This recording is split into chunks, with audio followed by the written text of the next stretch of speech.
What's going on, everybody? I'm Johnny Brook from Crafted Workshop. Welcome to episode number 45 of the Crafted Podcast here on September 6th, 2017. Figure I'm going to start throwing in the date here at the intro just so we have a good point of reference for anybody who's listening back through the catalog. Fancy. So we put out shows every Thursday on iTunes, Stitcher, Google Play, pretty much everywhere podcasts are available. So you can go ahead and get subscribed there. If you really like the show, go ahead and leave us a 5-star review on particularly iTunes. That really helps out the show. Also, we do have show notes for every episode, craftedpodcast.com. We have all kinds of links to all the stuff we talk about. So if you ever have questions about what we talked about during the show, that's a great place to check out. We're also on social media at Crafted Podcasts, Instagram, Twitter, Facebook. It's a great place to ask us questions. You can also tag us on Instagram in your listener projects. And we live stream every Wednesday night at 8 p.m. Eastern Time on YouTube. Just search for Crafted Podcast. You'll find our channel there, and you can live stream with us, ask us questions, and see our faces while we do the show, and hear it unedited. So sometimes you catch some stuff that doesn't make it into the final show. So also, we are on Patreon. We added a $250 goal, which we are creeping up to very slowly, and that goal is for a weekend show, which would be one more extra show every week for everybody, not just the patrons. So that would be a pretty awesome goal for us if we hit that. We've got a bunch of different support levels. We have a weekly after show, or after party, as we like to call it. And that's another like 5 to 10 minutes of content every week. And our top patrons this week are Make, Build, Modify, Master of None, and my mama, Debbie Brook. And we've got a couple new patrons, Kyle Bollendorf and Jonathan Steyer. So thank you guys for joining up. And let me introduce my co-hosts. As always, I've got James Wright from Wood by Wright. What's going on, James? Oh, so much is going on, but thank you so much for having me tonight. And I've got Zach Herberholz from ZH Fabrications. What's going on, Zach? Hola. So, what you guys been up to this week? I feel like we've been kind of all off in our own world this week. Who wants to kick us off, James? Do you want to start us rolling? Yeah, I don't have that much going on, other than I finished the bench, so it is officially done. I put out the first of the last 3 videos, so I put out the first leg vise video, and I'll be putting out another leg vise video this weekend. Yeah. So why did you go with 2? Because that's kind of interesting choice. It seems like that's a lot of real estate right there on the front of your bench. Yeah, well, my old bench was 8 foot long, and 2 really works well. And anytime you're doing edge jointing with something long, it's just nice to be able to clamp it further out. And so just having another leg vise there is useful. Okay.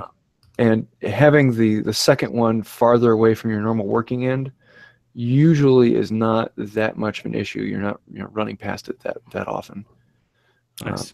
But having it on my shorter bench, I kind of went back and forth whether or not I want to do that, because my bench is only 5 foot long. Yeah. And I ended up deciding I wanted to do different vices so that I could show different ways of doing things. So I have one that's completely traditional with the parallel guide at the bottom and all the pinholes.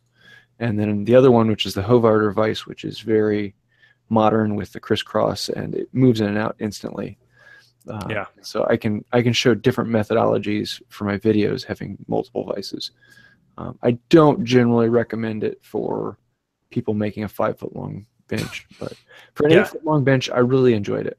Yeah, it seemed like a lot of vices in a small real estate. I do have many vices. Yeah, yeah. It was. I mean, it's great for like demo purposes, and I guess at the end of the day, we're all content creators, so being able to show the pros and cons of both, that's pretty cool. So, have you done the dead man thing? Is that something you've had on any of your benches? I don't feel like I remember seeing that. I've played with it in the past, and I've just never been a fan of it. I don't know. It's a lot of work for something that gets used very little and doesn't provide that much benefit in my mind. But okay, yeah, everyone's different. Yeah, that's what it seemed like. I remember Wood Talk talked about that a while back, and all 3 of them were like, basically, they never use it, and it just kind of sits there, and it looks really cool, but it's like that classic part of the bench crafted split top Roubo design. So yeah, that's interesting. Yeah, and it's a lot of fun to make, because making it slide efficiently and functionally is kind of an achievement, but it's a lot of work. Yeah, no kidding. Well, what else you been working on? Well, I'm finally getting to, now that the bench is done, I'm working on the back wall behind me so I can hang up all my tools. So I'm in the process of milling down lumber for creating a French cleat wall.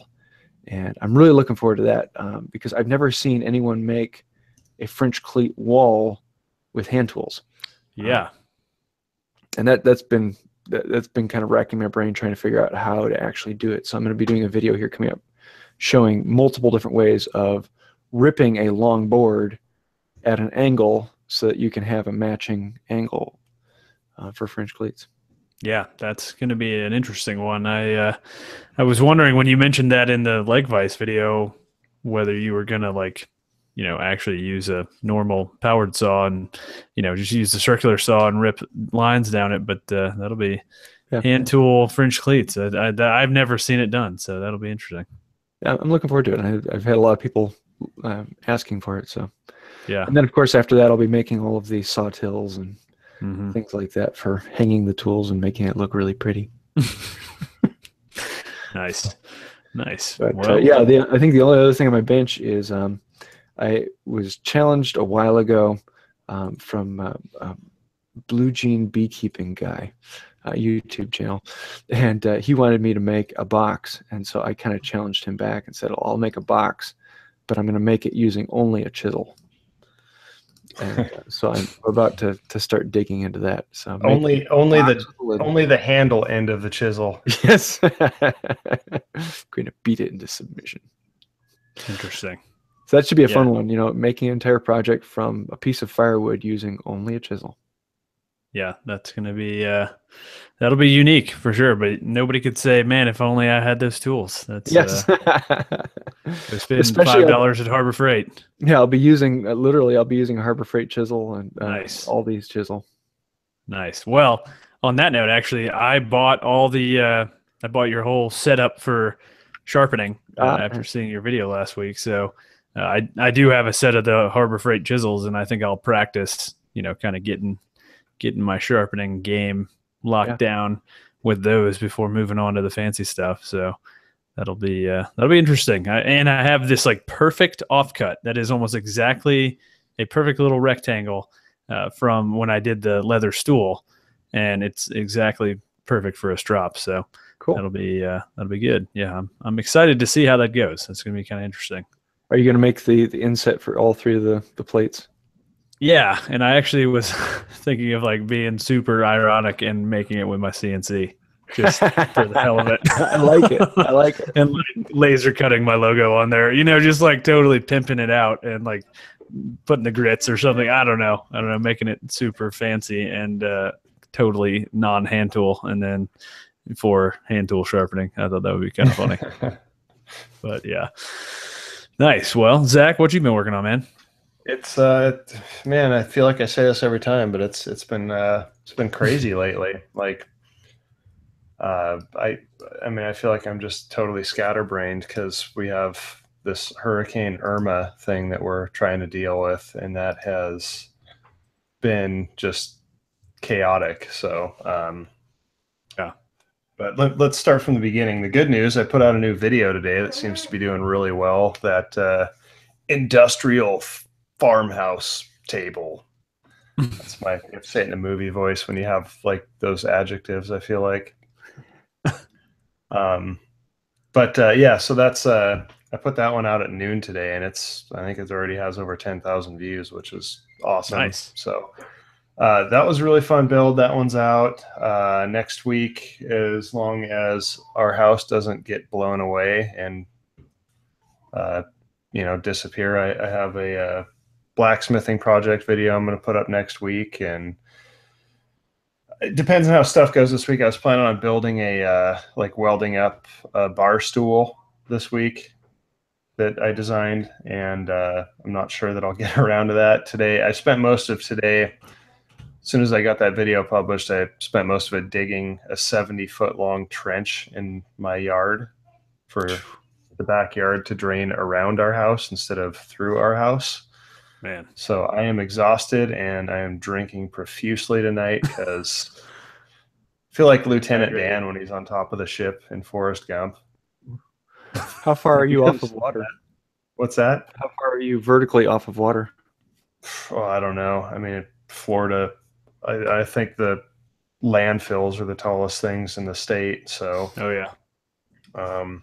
I don't know. Not very. I mean, we're far. We're probably 15 miles inland from the Gulf, and it looks like the hurricane's gonna. It seems to be shifting further east, which is good. But even so, even if it stays on the east side, we're gonna get a ton of rain. And there's a school right behind us with this retention pond, and it flooded last year. So if it's anything like that, I'm in for a lot of work. But we might get evacuated, so I have no idea. Yeah, man, that's crazy. So, let's see. Let me read my notes. I think I wrote some more positive things. Oh yeah. Stool. Yeah. It's so some upcoming projects that I've been thinking about doing. That stool I want to do. I have some shelving, and also there's a chandelier that I might be doing for that bar that I did that Irish flag video on. I don't know if you guys saw that one or not. Yeah. But apparently Bushmills contacted them, so I might be some weird collaboration with this bar and Bushmills, which would be really awesome. Nice. So we'll see what happens there. But that's some good news. Nice. I told Tracy the other good news is this could be our last week in Florida. I mean, if everything gets blown away, we can just start over somewhere else. Just set up shop in Johnny's. Yeah. In Johnny's my spare house. side of the garage. Yeah. We'll just claim your attic. You won't even know we're there. Yeah. That would be. Good luck with that. Carrying all the steel upstairs. That would be the worst thing ever. Yeah. That's funny. So That's that's all I've got going on. Nice. Well, I have been working some with concrete for the first time ever. Never done any sort of concrete work before, so that was kind of interesting. Did a lot of research, watched a lot of homemade modern videos and DIY Pete videos, and it seems fairly straightforward, but just wanted to make sure. I wanted to do as little like kind of finishing work as I had to, basically. So, just use regular run of the mill like. I think it's Quikrete Pro Finish 5000 or something like that. So I don't know if that's like, it's not like quite the standard Quikrete 5000, but really cheap from the home center kind of thing. And I added some concrete coloring to make it kind of darker. So our whole back patio is this huge concrete slab. And then we have all of these rocks that are like in this kind of sloped hill area. I guess they're for drainage. But so basically our entire back patio is this kind of gray color. And so I was thinking, okay, if I just add another, because this is going to be an outdoor end table, if I add another thing that is that same gray color, it's just going to be completely lost in this grayness. So I figured, let's dye the concrete, and then I think I'm going to do the base out of metal. I think I'm actually going to use rebar just to try it out and see how that goes. And it's easily accessible, and was like $12 from the home center and already pre-cut in all these lengths. So, and then I think I'm going to spray paint it white. So hopefully that'll turn out well. I still haven't taken it out of the mold quite yet. I think I'm going to do that tomorrow morning. I wanted to kind of give it plenty of time to cure, because I was a little worried that I used a little too much water. It's really kind of easy, I think, to go from very dry to then very soupy really, really quickly. So seems like there's kind of a really fine line there. So that's hard work though, man. Mixing concrete, not very much fun. And I mixed like so much more than I needed to, because I did my like square footage math wrong and mixed an entire 80-pound bag. And this thing is like a 13-inch wide hexagon. So it's what is way. I was trying to keep up with the live chat, so I totally missed. I saw the video, but is it a little table?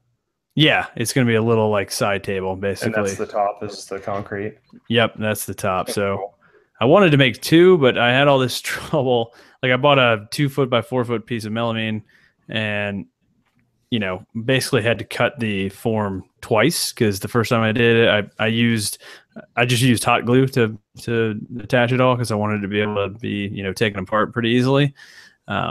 And putting together a hexagon like one piece at a time and getting that last piece to line up perfectly was very difficult. So I actually had to do it 3 times, I guess. So like I totally ruined the baseboard or the base, of the form by doing one side, screwing it up, flipping it over, doing that side, screwing it up, and then I had to cut another piece.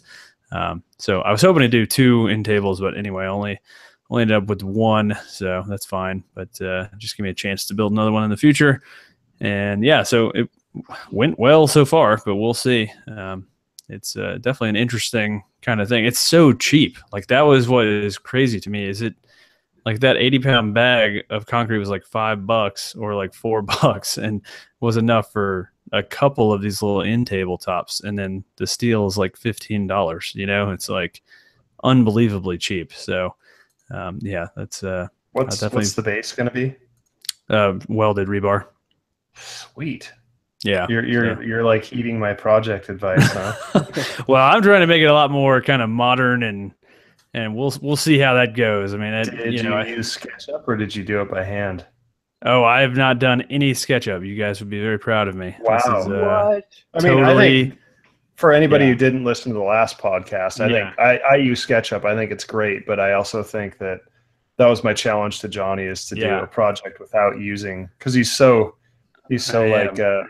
organized. I usually go in with my cut list, but yeah, literally I went into the shop and I Googled like how to figure out the length of a piece of a side of a hexagon, because I knew I wanted it kind of around 13 inches wide, and just kind of went with it and just picked out a thickness for this concrete top, and then went to Lowe's and went to their pre-cut rebar section and was like, this looks good.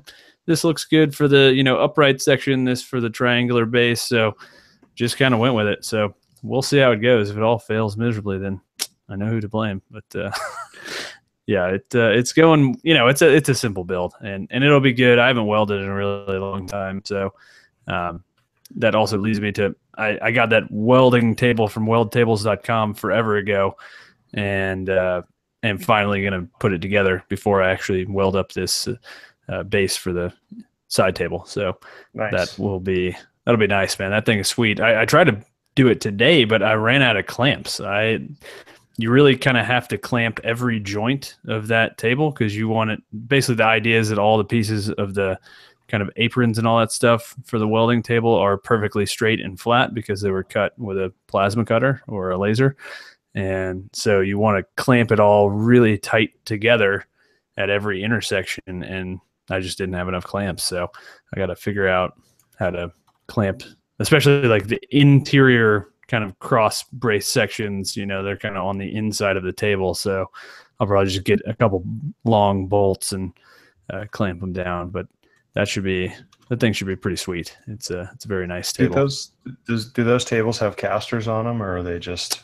Yeah, you can. And I got the kit with the casters.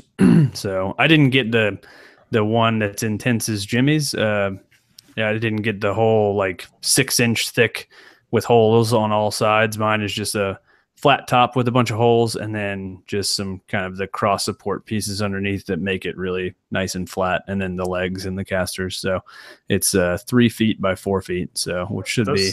Those things look nice, but man, I feel like because my welding table is pretty ridiculous. Like it's small and it's not flat.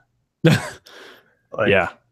But I don't have room for a bigger one. And the one thing that it does have going for it is it's stainless steel, which is really nice.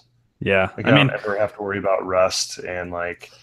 Yeah. I mean, they have them in a bunch of different sizes. So they have as small as I think 2 foot by 4 foot. So they are really, really nice. And if you put them together properly, they are dead flat. So definitely. I don't know how thick are those, like the top.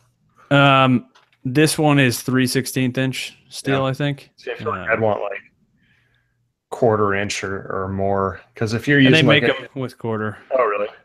Yeah. If you're using, I think it'd be fine for welding, but if you're using like an oxyacetylene torch or something, and you get a lot of heat on there, like it's gonna warp.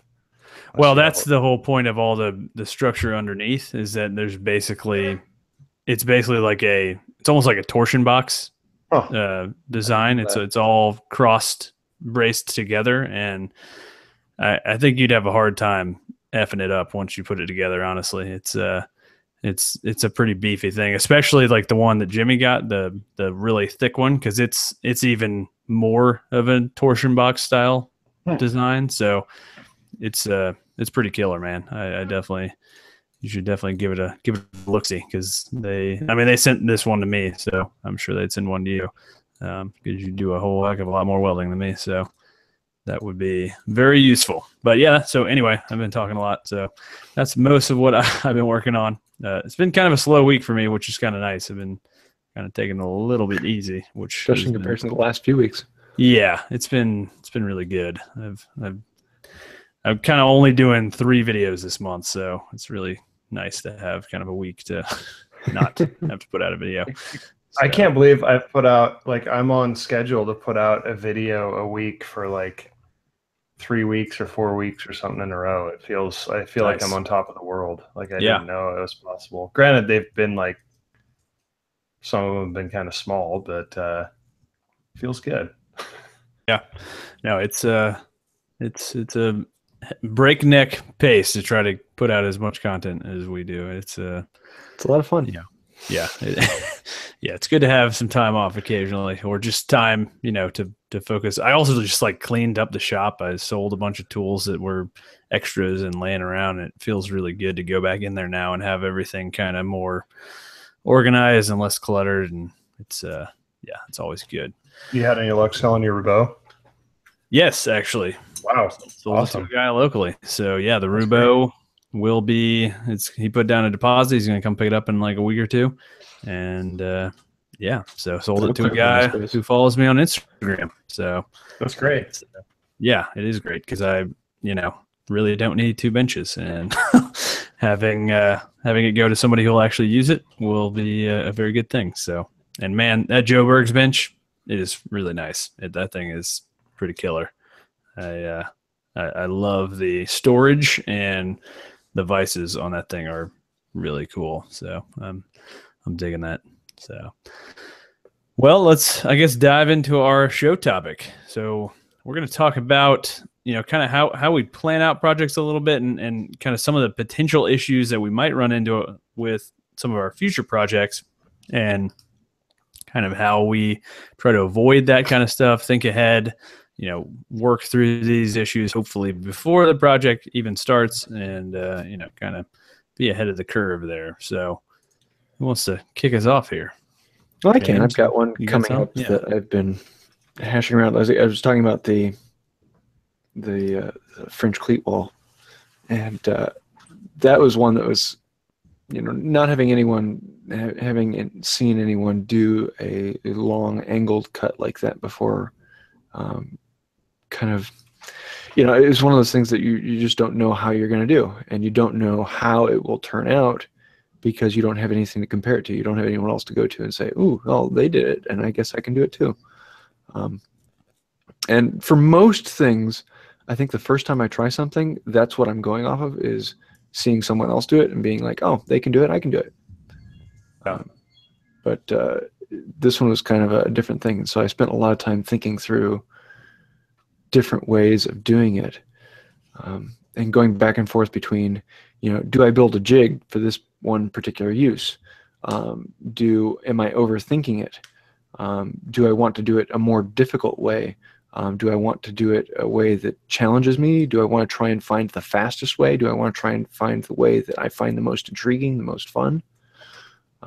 And kind of playing through, what do I want to get out of that, as opposed to just, how do I do it? Does that make sense? Yeah, definitely. Because I think a lot of times we look at a problem and try to figure out how to solve the problem, rather than trying to figure out, can we define the problem enough to find different solutions and be able to, find something that's not just the answer, but something we weren't expecting. Yeah.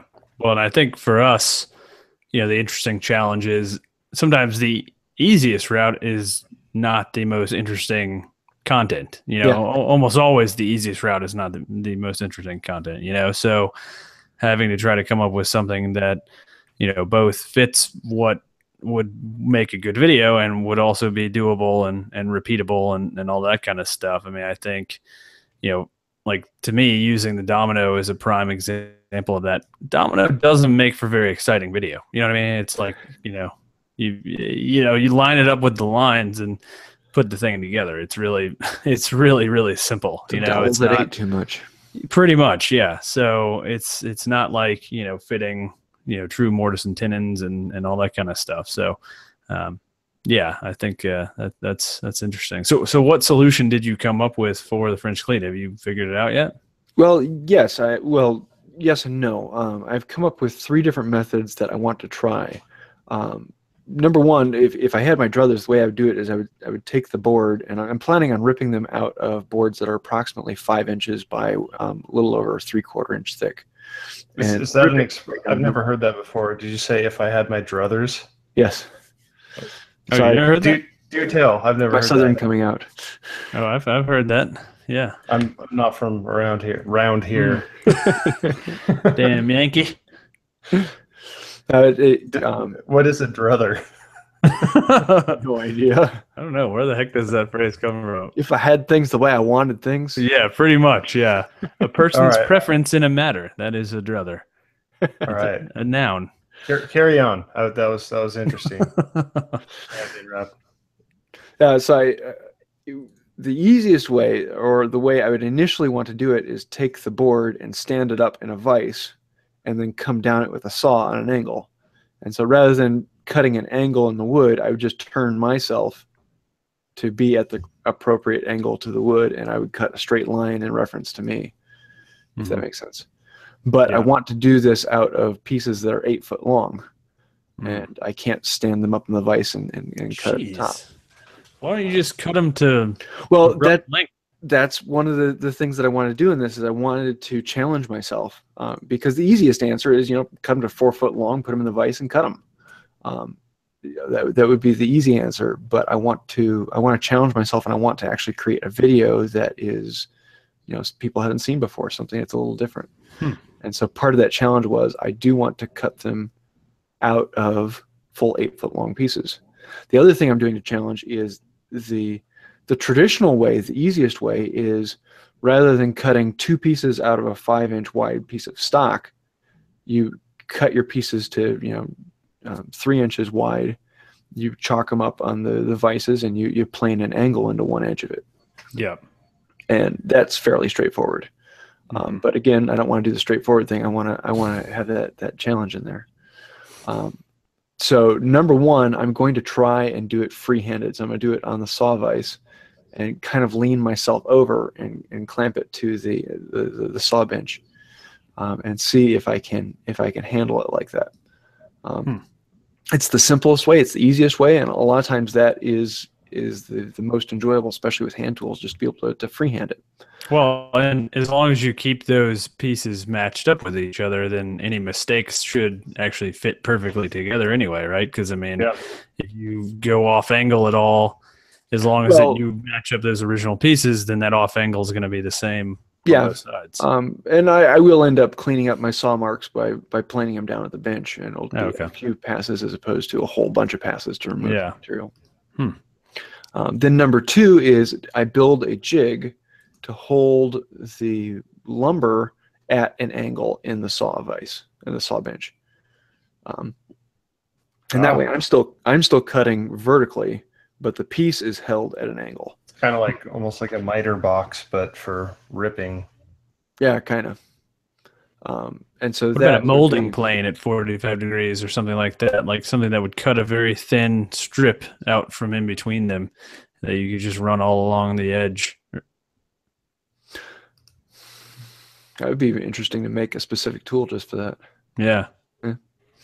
And so those are the two main methods that I'm going to try, and I'm going to, first of all, I'm going to experiment with them and find out which I like, what I don't like, and how I can do them better, and then create a video about what I've learned in that.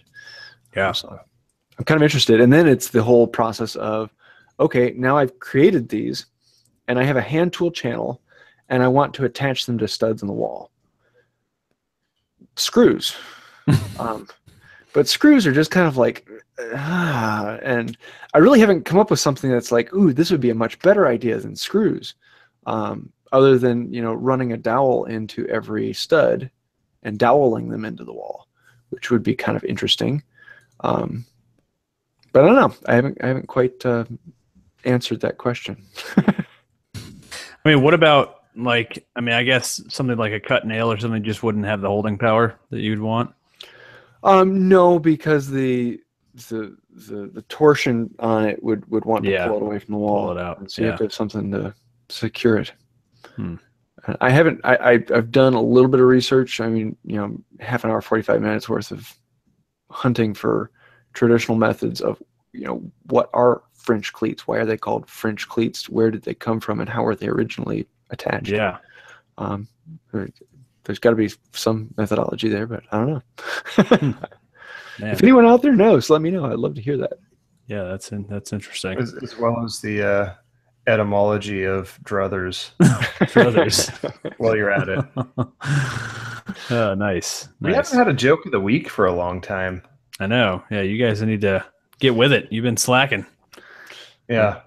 Maybe somebody will go the extra mile and post one in the live chat so that we can have a joke of the week. Perhaps. This week. Perhaps. Yeah. How's that clean, though? That really is one of the main reasons why one of the big things I love about hand tools is every project I do, I come across those same questions of, if I were a power tool guy, I'd pull out the table saw and run the board through it and get out some drywall screws and sink it to the wall. Yeah. Where's the complication? But as soon as you start, putting those, putting constraints on yourself that don't need to be there, then suddenly you have a challenge on yourself. And if you're the type of personality that a challenge is fun and enjoyable, putting those constraints on yourself then becomes a very fun thing. Yeah, that's interesting. I probably just wouldn't use French cleat. Probably just get a pegboard. Yeah, that's fine. Well, I'm sure. I have all sorts of comments like that. This is a dumb way of doing it. Why don't you just get a table saw? Yeah, that's funny. Well, one that I have coming up, or not even coming up, one that I've been trying to do for quite some time now is this kind of smart kegerator. I don't know if I've talked about this on the show before or not, but it's a video I'm going to do for the Make Magazine channel. And basically, a typical kegerator, serves kegs of homebrew or, that beer, obviously. And I think I'm going to also have nitrogen or nitro coffee on as well. So I can do kind of, iced coffee on nitro, which will be really cool. But if any of you guys have ever used a kegerator, then you know that one of the most annoying things is trying to figure out how much is left in the keg, especially, if it's just a 5-gallon keg and you're the only person drinking out of it, that could take a while. 5 gallons is a lot of beer. So, that's like 50 beers. So, you kind of never know when that keg is going to kick. And, you can always open up the kegerator and pick it up and try to gauge how much is left. But, inevitably it seems to be when you're having a party or guests over or whatever at the most inopportune time. So, there are a couple of builds out there that have basically digitized a kegerator and added what is basically a flow meter in the lines of the keg, to where when beer is being poured, this flow meter has basically like a little fan that turns as the liquid goes past it. And there's a little wire that then connects to either an Arduino or a Raspberry Pi.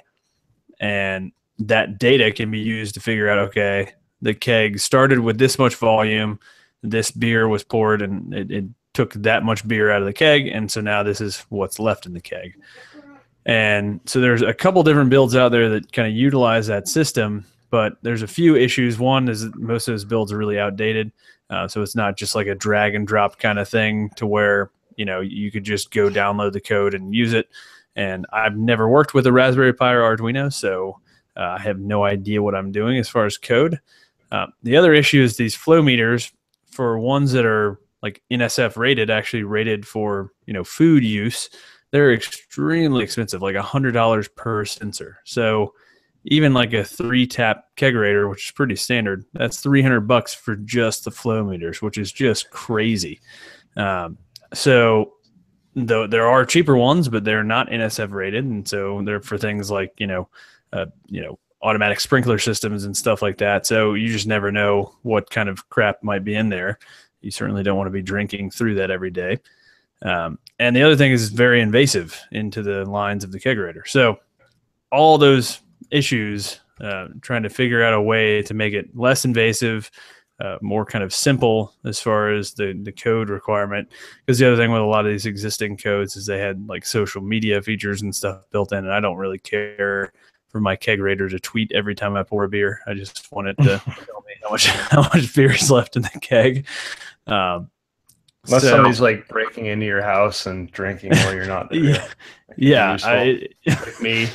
Yeah, it's just one of those things. It's like I want it simple. I just wanted to tell me what's left in the keg, and it'd be kind of fun just to know like how much beer did I just pour on that pour or whatever, So really simple. And so we decided, I think, that we're going to use scales rather than flow meters. And that way the keg will be sitting on a scale, and as liquid is poured, the keg will get lighter. And, the scale will send that data to the Raspberry Pi or Arduino and make, that be the method of keeping track of the amount of beer left, because that way you don't have to splice anything into the lines and deal with all that. And scales are like $15, so much cheaper. And so you're gonna have to drink an entire keg to show how well it works in a movie, in the video. Yeah, to calibrate it. Yeah, to calibrate it. We'll have a calibration party.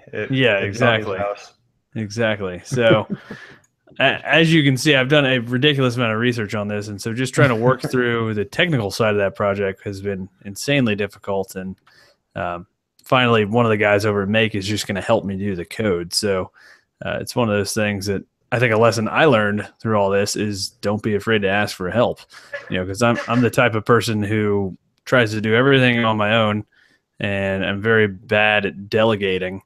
And so, being able to use resources I have in other people was the only thing that was going to basically make that project work. Because I was basically at the point where I was going to throw in the towel, because I'm like, I don't have the know-how technically to be able to create all this code and stuff. And it's just a quick little brainstorming session with Tyler over at Make. We kind of came up with this new method of tracking how much beer is left, and he's working on the code. So yeah, it's that to me was kind of the takeaway from that is, don't be afraid to ask for help when you're kind of thinking about projects and what issues you might have, and thinking about maybe not doing them because you can't figure out how to do it, because there's tons of great resources out there. I mean, I know like that I Like to Make Stuff group on Facebook is really good for that. I mean, there's a bunch of them. So what about you, Zach? You got any upcoming projects that you've been kind of? I don't have any like particulars. I just have general encompassing ways that I deal with situations, which is usually just head first. So I mean, I guess I can think of examples. This is like that question that you get at job interviews where they're like, tell us about a time where you've overcame an obstacle in the past. I'm like, I can't remember, but no, I mean, I think I know for me, because I used to be like super, it's probably hard for some people to believe, but I used to be like super incredibly like organized and structured, and everything was planned out, every detail. And I never did anything because I'd always find those obstacles, and it would stop me because I'm like, oh, I don't know what I'm going to do about this little tiny, this 1% of the project. I don't know how I'm going to finish that. So I wouldn't even get started. I mean, this is before I'm building stuff, but that's how I got into building stuff, was, it was no pressure. It was like, well, I'll figure it out when I get there. And that's worked for me. If there's something like that red industrial desk build, I'm like, man, I've never done a drawer before. I don't know how I'm going to do it. I know how I want it to look. And I just started the project. I'm like, I'm sure I'll figure it out when I get there. Everything else is planned out. I have the details, but exactly how I'm going to do it, I didn't know until I got there. And then, it's just, it seems it seems like it comes to you. I mean, you hear musicians talking about this, the same thing about, songs coming to them. I feel like once you start, uh, it'll just kind of, that's the hardest part. I mean, it's so easy to get comfortable thinking about doing stuff but walking out the door is the hardest part. I mean, it's the same thing as like going to the gym. Like everybody wants to do it, but nobody feels like doing it, Yep. So being able to differentiate the two, it's like, well, I can get the majority of this done and I'll figure the rest out as I go. That has been like probably one of the biggest cognitive shifts in my thinking. I don't know how to phrase it, but when you're moving and you're working and you're doing stuff, it just seems a lot easier to figure out how to solve problems when you're in the middle of them than, trying to sit on the couch computer. And or whatever. Yeah. So that's my strategy. I mean, if you have plan out everything that you can to the best of your ability, but if there's a few details that you don't have, like, don't let that stop you. Like, get out there and get started. And more times than not, I mean, I can't think of a time where I've done that and it's failed. Like the only time I've ever tried building something and it failed is when I did no plans at all and I just thought I would do it off the top of my head. Like that's a recipe for failure. I was just trying to build. It was like when I first moved into this house and I was going to build a speaker stand, and I just didn't have a concrete plan in my head. So I screwed all this wood together and it just fell apart. And I'm like, okay. I mean, I didn't have a solid idea. I had like no plan in my head. I'm like, I'll just build a box and put a stick on the bottom of it. And I didn't have any measurements or anything. And it was really funny. So I mean, if you have some sort of plan, like just get out there and start. Yeah. No, I think that paralysis by analysis thing is very easy, especially in this day and age where you can Google something to death. You know what I mean? Like that is, you can just spend way 75 videos on YouTube for every topic. Yeah, and a equal number of forum threads where every person has completely opposite opinions on everything. It is. I think the internet is one of the best and worst things for what we do because there's just so many opinions, especially like things like finishing and joinery, and I mean there's some hotly contested things there. Yeah, exactly. So, yeah, I think I watched something. That's why those chairs took me so long, is because I spent so much time trying to research them to make sure I didn't screw them up. And it's like if I had just gone for it, I would have been done with them 2 months ahead. I watched. It's funny because I mean you hear Jimmy talking about the knife nerds all the time, and there's just certain groups of people that are hypercritical, and I think that letting that get to you and letting worrying about what other people think about what you're going to do can be super hindering. I don't know if that's a word, but it can be a really negative thing. And they're certainly out there. I watched this video today. This guy making he made a knife out of a wrench, like an old rusty wrench. And it was really cool. I mean, he did a great job. And then like the first comment is like, why did you cut off the threads? Surely you could have incorporated that into the blah, blah, blah. And I'm like, dude, he just made a knife out of a wrench. Like, what did you do? Like, you told him how he could have done it differently. Like, sure. But it's just that attitude. Like there's those people out there that like, no matter what you do, they're gonna, well, what you could have done it this way, or you could, and that's just, it's not helping. So don't worry about what other people think, because no matter how perfect you do something, there's going to be people out there that are going to criticize it. But the vast majority of them, the fact that you're doing it is worth a lot more. So I don't know. Yep. And then there's also the people who are paralyzed by, I don't have that tool. Oh man, yeah. And there are 1,000 ways to make anything. Yep. I like to tell people there is no wrong way to make things. You'll have people who tell you this is the right way to do it. This is the best way to do it. No, there is no right way. There is no best way. Everyone's going to do it a different way. And the only way that you can do something wrong is if you do it in a way that endangers yourself or other people. Yeah. And even that's up to discussion. Depends on what people you're endangering. Yes.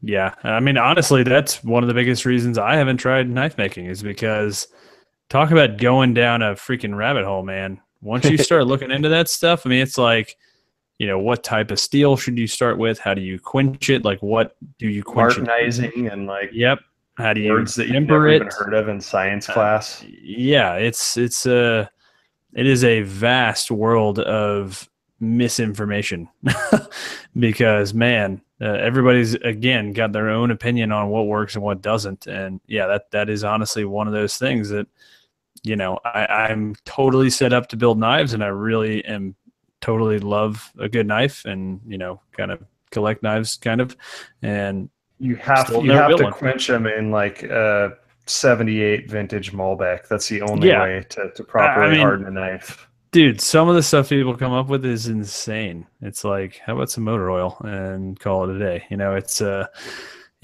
mean, obviously it depends on the type of steel you use, and there's all kinds of crazy alloys out there now. And I think that's the thing that, the type of steels available have changed drastically in the past little while. And, the types of steels used for knife making are crazy, weird alloys, especially by like Benchmade and companies like that. So, I think just a regular old 1095 or 1084, high carbon steel is going to be a lot easier to work with. But it's one of those things. 01. Yeah. 01 is the only good steel. The only good steel. That is quite the statement. It depends. I mean, and there is a lot that, everything's a compromise. So if you want the sharpest tip that's not good for hitting stuff hard. Exactly. Or if you want something that is a hacker that's going to be not hold quite the edge, but it won't chip. There's always a compromise. There's no, I don't think you can have. No, there is no best steel. Yep. No, it's it is always a compromise, and it always depends on the type of tool or knife or whatever you're making. Because I mean, a chopper versus a fillet knife are not going to be anything in common, So yeah, it's kind of interesting. Well, you guys got any other projects that have hung you up, or should we move on to we've got a few Q&As actually. Yeah, let's move on to the Q&As. Okay. We'll save, I guess, let's save one of them for the after show. We'll save the best one. Actually, you know what? Honestly, we can save both for the after show. We've hit our length for this week. So our quota. You just successfully bait and switched a good. Oh, did I accidentally plug our Patreon? I mean, I really didn't mean to do that, but if you would like to hear that after show, $5 a month. It's a pittance.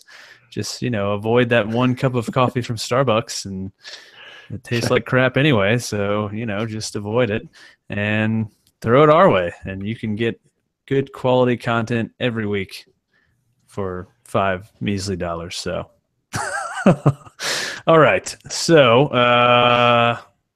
you like that segue? Man, we talked about that last week. All right. So, that's a throwback to last week. We have a joke of the week that we should share before we cut our. We do have a joke of the week off, which I think we've actually done this one or something very similar, but not the poplar one because we've done that one. No, this one we've done too, but I'll do it again. Oh, really? Yeah, something very similar. Oh, now I feel bad for telling the other guy we couldn't read his because we already read it, and now we're going to read somebody else's that we've already read.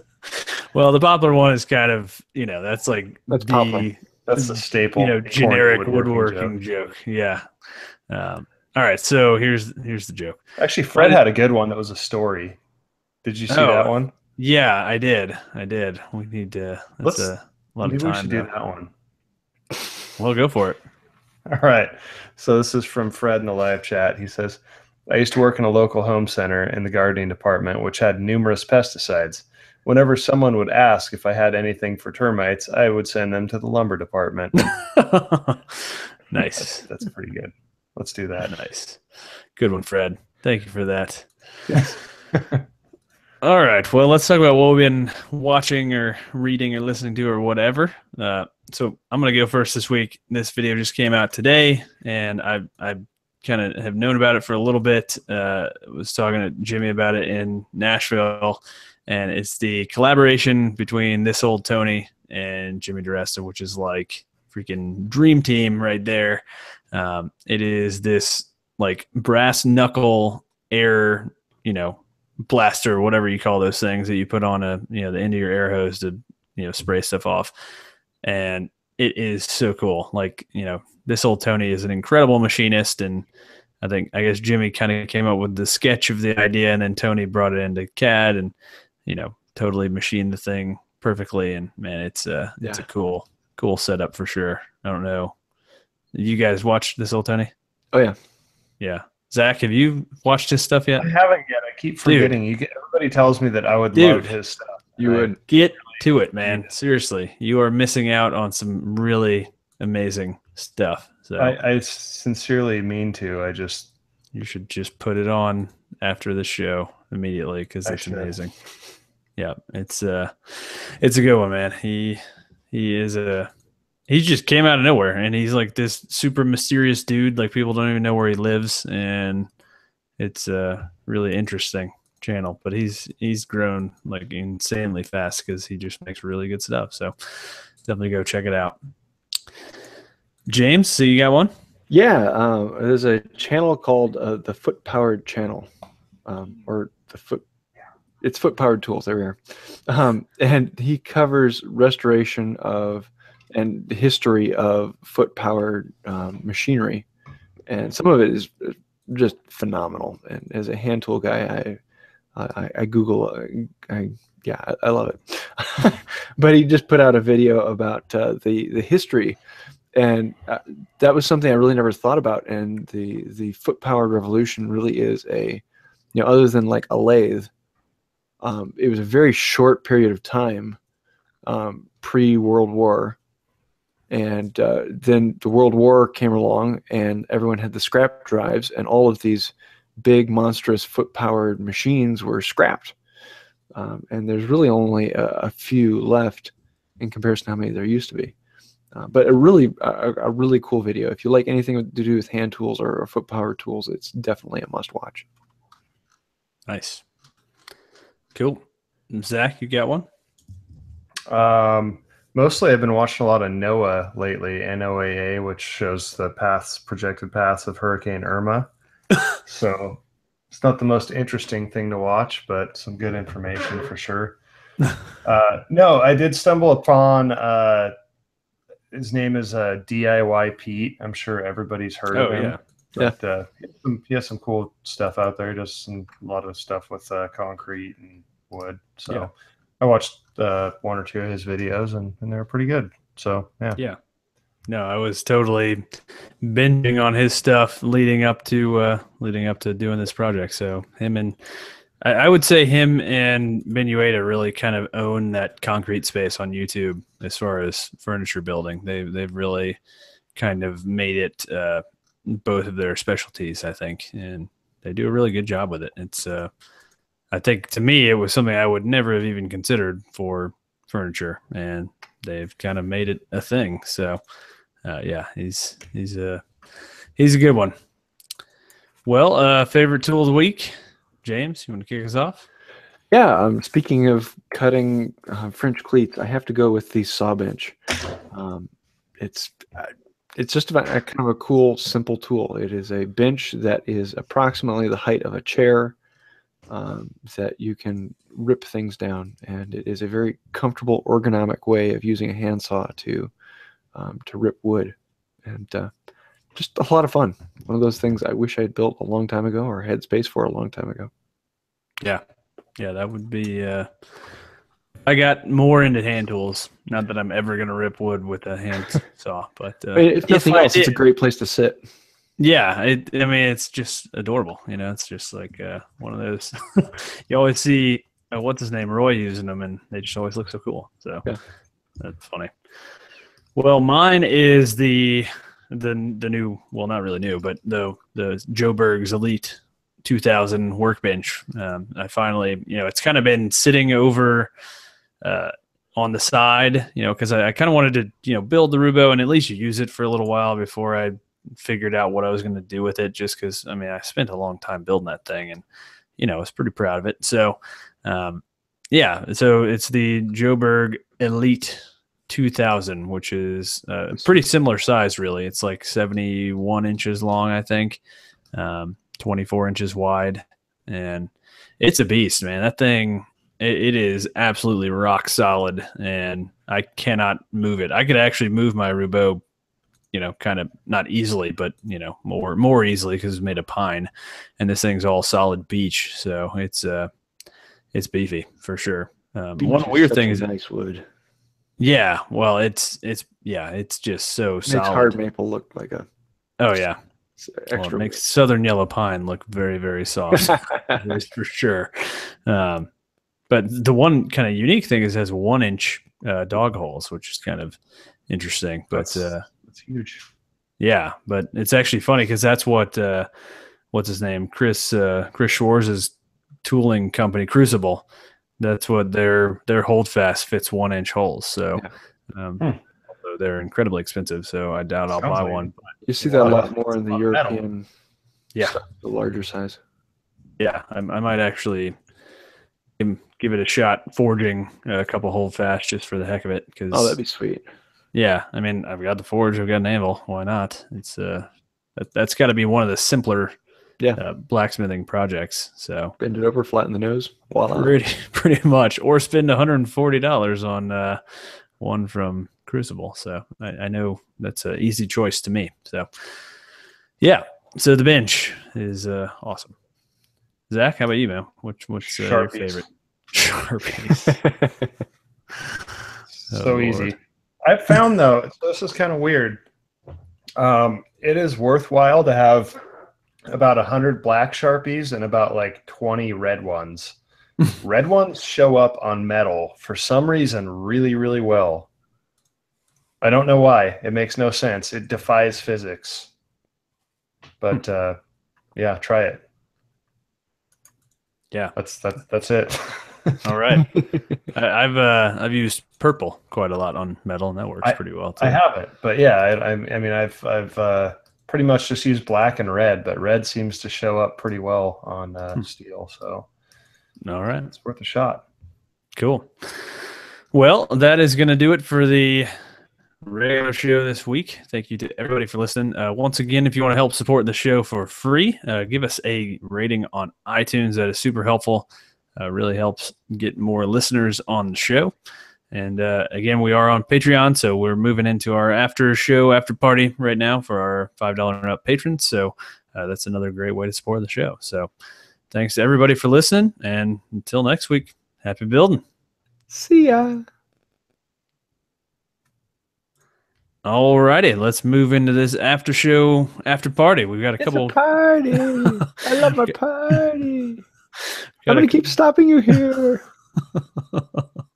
Got a couple of good questions from the live chat. I'm just going to keep on talking. And so and guy. James is hammered. Hammered on sleep deprivation, I think.